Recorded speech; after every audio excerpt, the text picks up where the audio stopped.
Guys, welcome to my channel.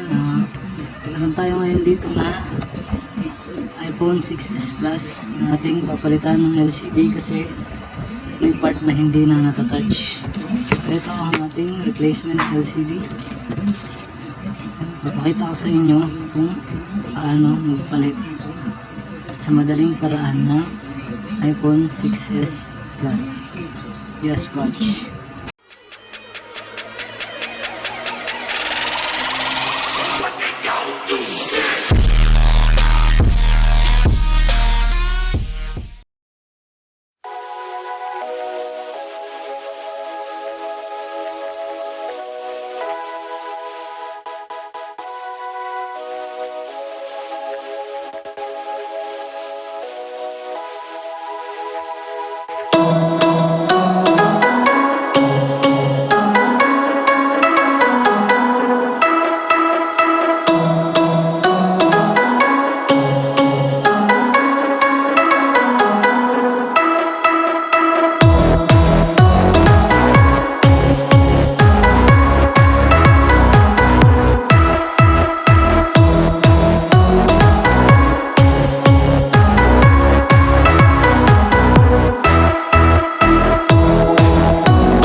LCD.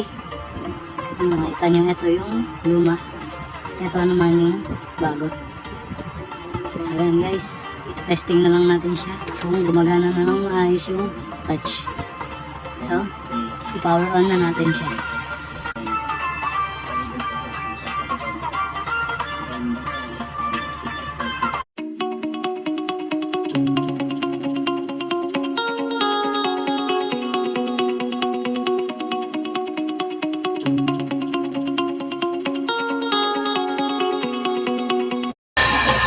Ayan guys. Ayan. Kung nakikita nyo.